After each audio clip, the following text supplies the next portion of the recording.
Hi, Kierra. Um, it's been a rough couple of days, I'm not gonna lie. If you're new here and you happen to stumble across this video, because I had that happen a few times, my name's Ari, and I've been filming stuff on this YouTube channel in order to vent my feelings, because I'm not very good at venting. Kierra is my friend who told me to make the channel to talk about my feelings, and I learned how to be more open with them and how to be better at communicating. So this is kind of like a little passion project for me, I think. But today I've been feeling a lot of feelings.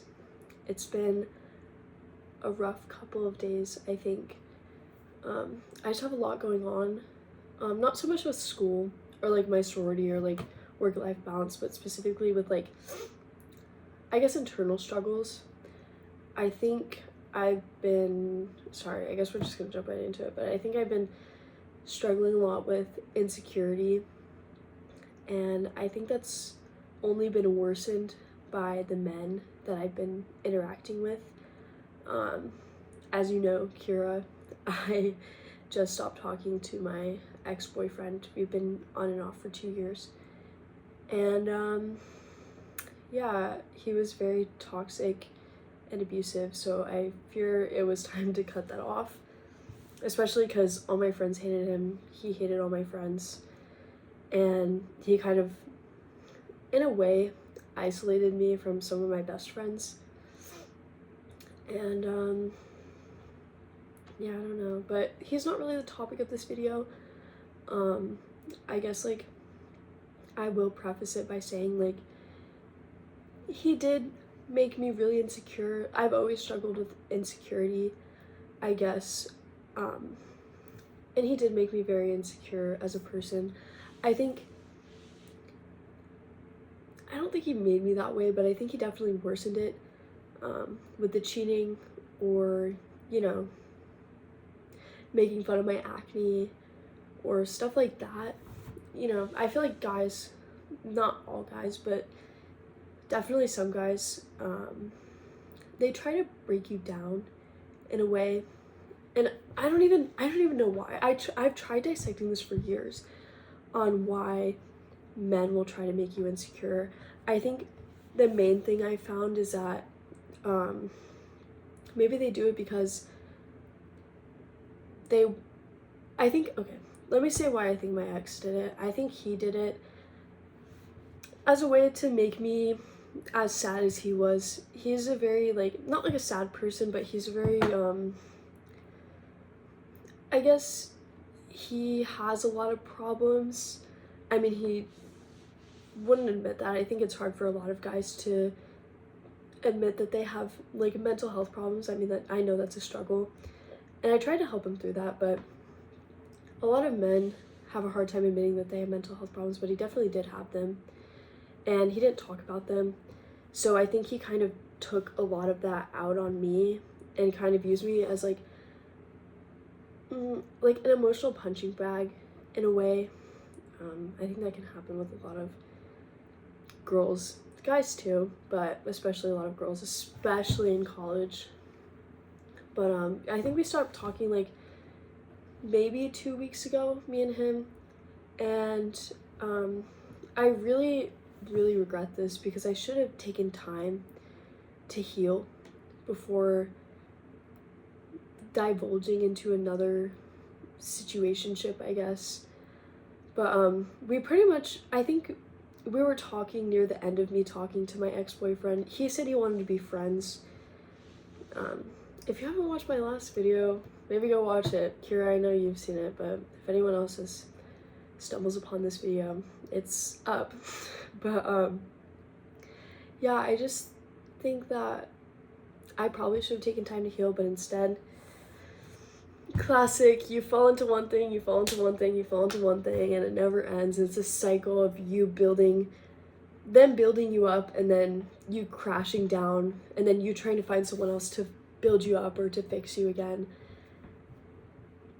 And it's really hard to break that cycle. I've been doing this for a long time, and I don't know how to stop it.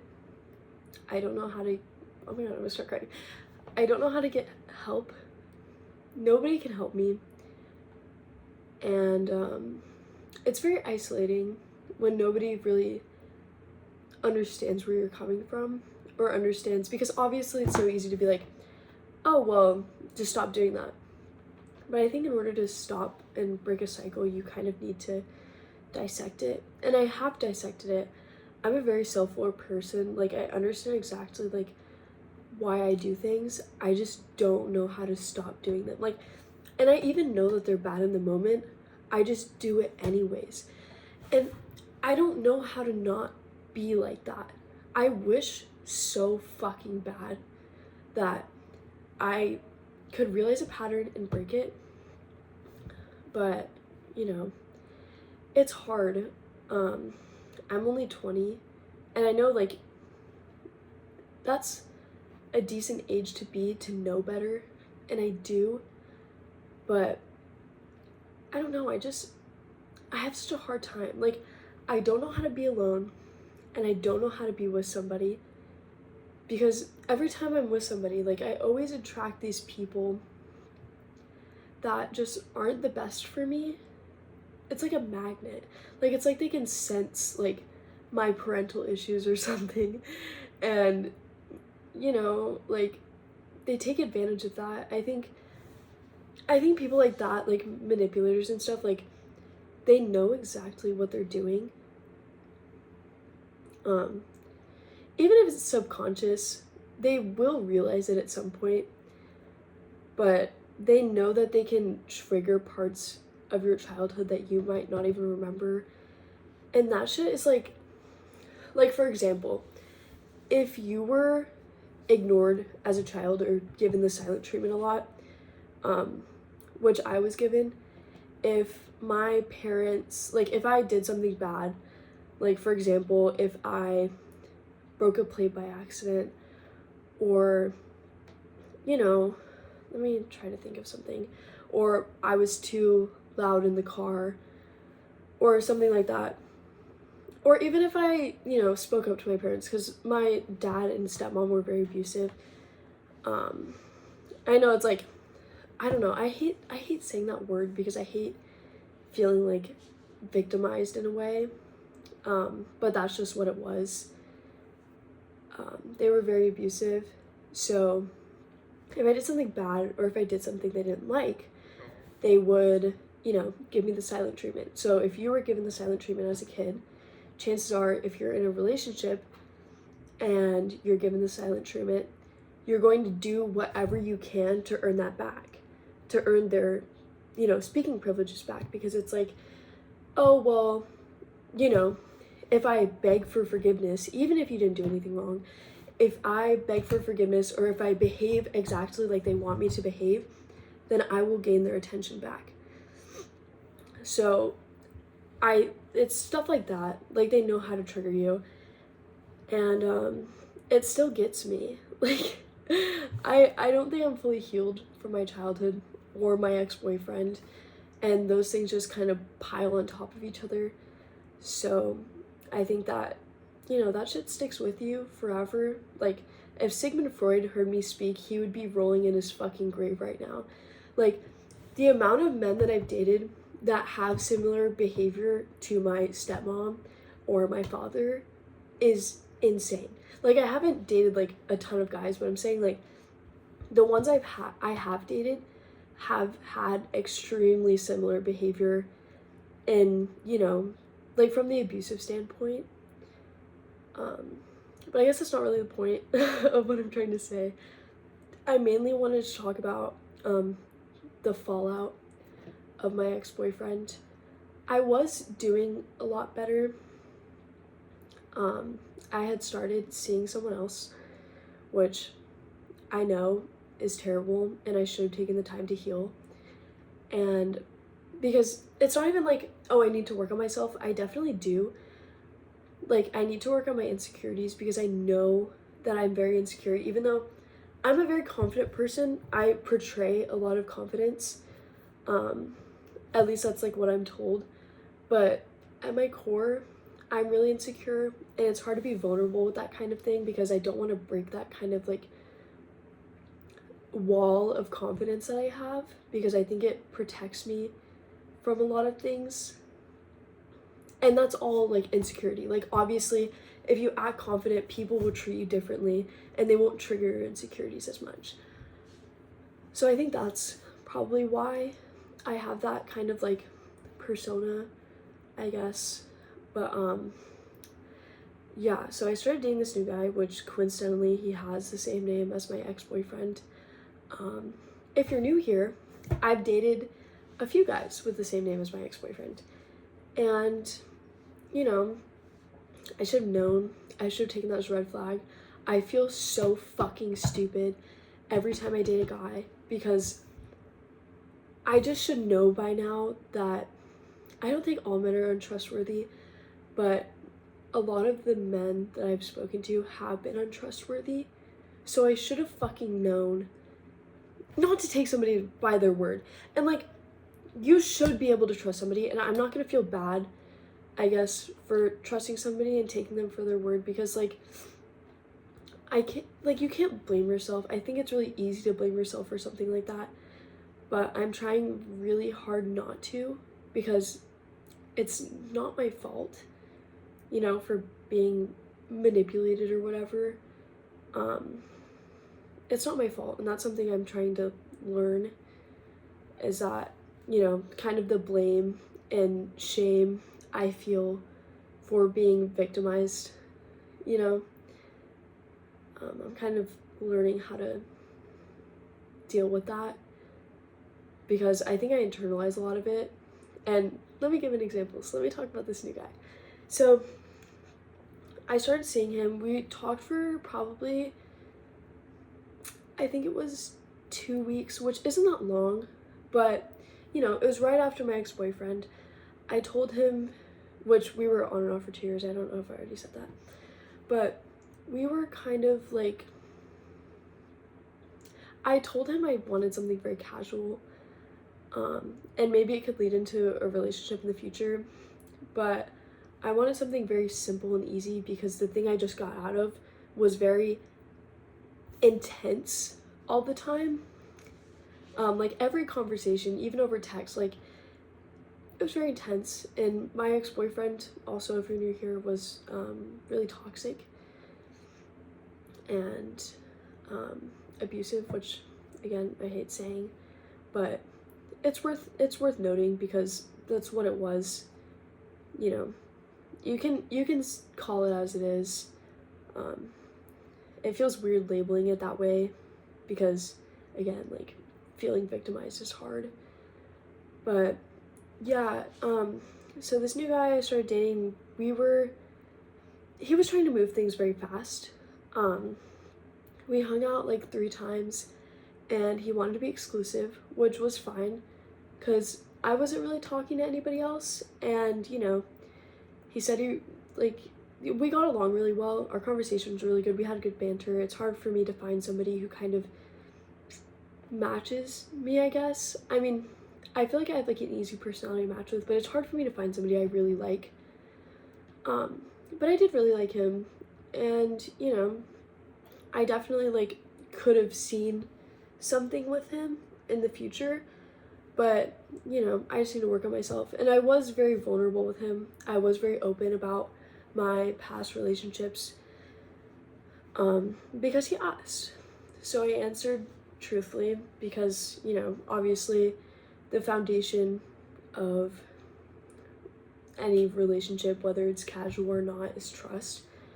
So I was very open, which like I feel so fucking stupid now, because why? It's such a waste of breath and a waste of energy, because it's so hard for me to be open with people already, but being open to a man, I mean, that's even harder, you know. I mean, that's like funny, haha, but like it is. It's harder to be open to them than my friends, and I don't think I'm really emotionally open to a lot of guys, because I feel like that got turned against me a lot. But I tried, because he was very encouraging to be open. He was very kind about that kind of thing. But things were going really well, and like we hung out a lot. And then he got busy because he had like a business trip he had to go on. I'm in college, by the way, but he's a senior, I'm a junior, and he's trying to get, you know, a job later, so he had a business trip he had to go on. And you know, we didn't see each other for 4 days, and he was texting me like, oh, like, I miss you a lot, like, I can't wait to see you when I get back. We're gonna do this, this, and this, like, it'll be so fun, whatever. And like, the day before we were supposed to see each other too, like, I asked him to hang out that night because he said he wanted to hang out that night. I was going to a frat party and he said, okay, I'll pick you up after, whatever. But I ended up going home with my friend because we wanted to DoorDash some food. So we did. And he, you know, wanted to hang out, but I was really tired and wanted to go home, so I went home. And he ended up FaceTiming me, which was very sweet. And he was talking about how, you know, happy he was to hear my voice and that he wanted to just chit chat and stuff.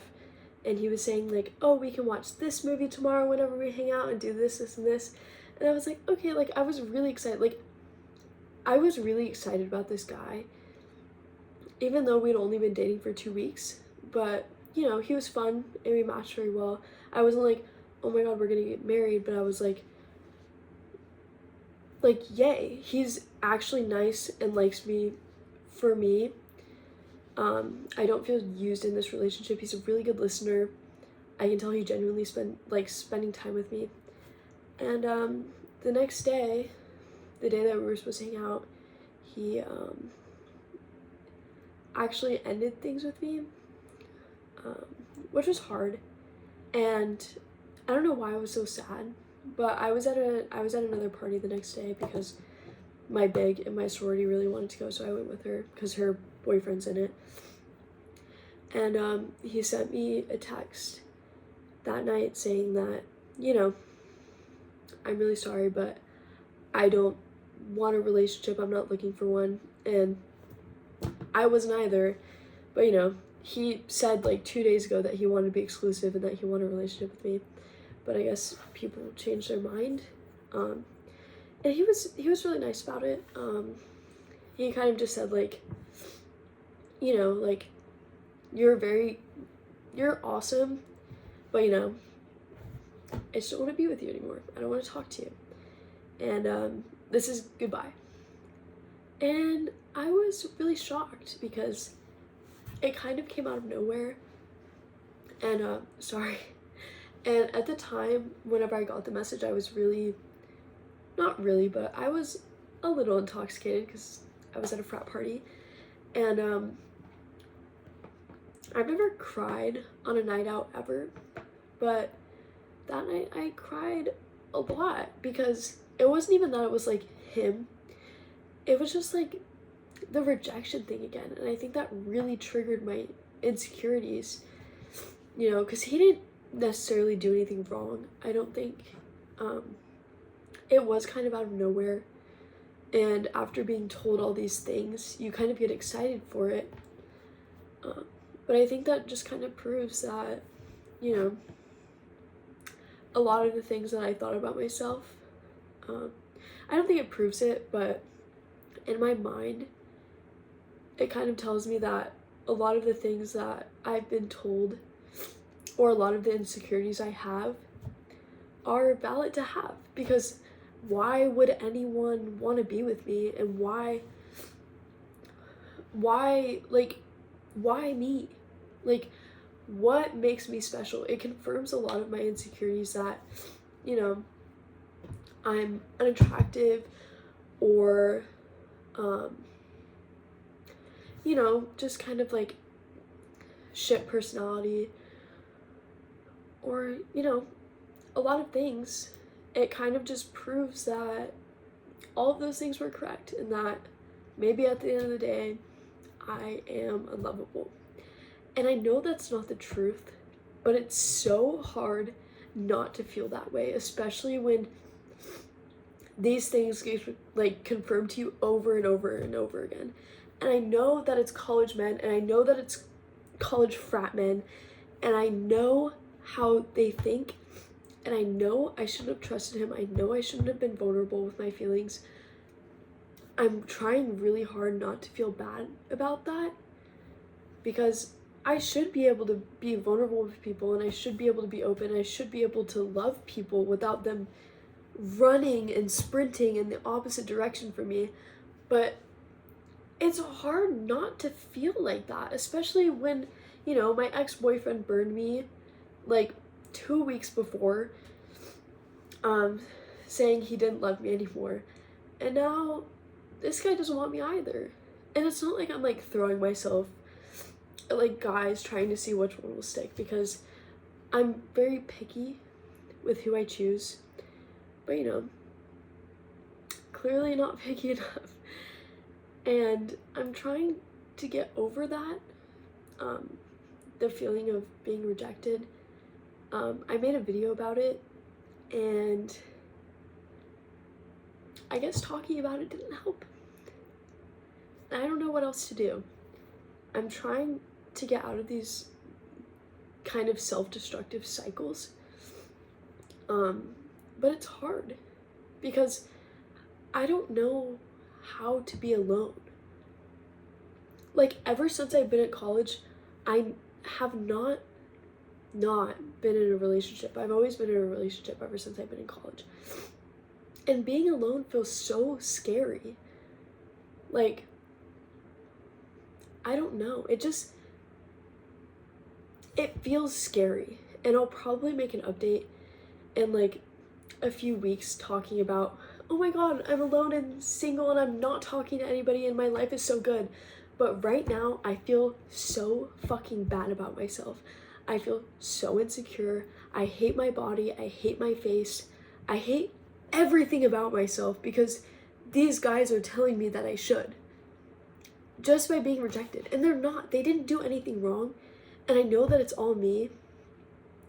But, like, this shit fucking hurts. It cuts very deeply.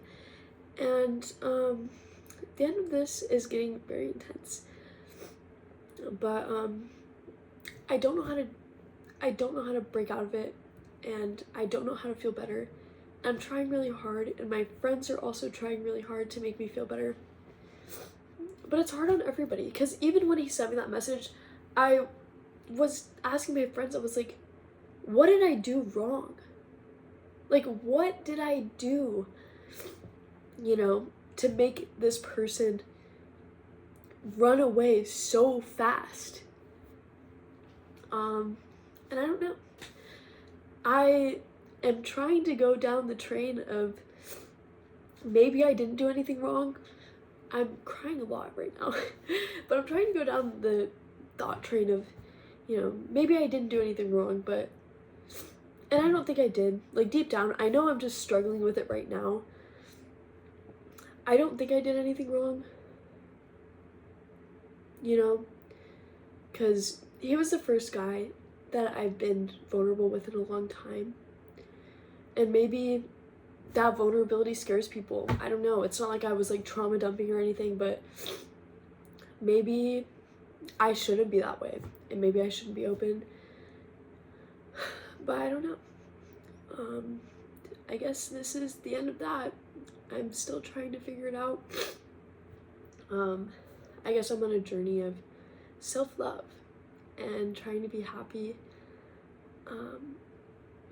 People say that a lot, and I guess I'll find out what that means or what that looks like, and I'm gonna try really hard, but right now it hurts. So I'm gonna just live, and hopefully that goes over well. And not only am I crying, but my allergies are really bad, but you know, hopefully my next video will not be as sad.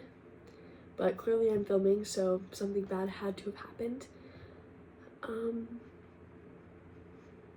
guess that's it. Thank you, Kierra, for watching, and I love you very much.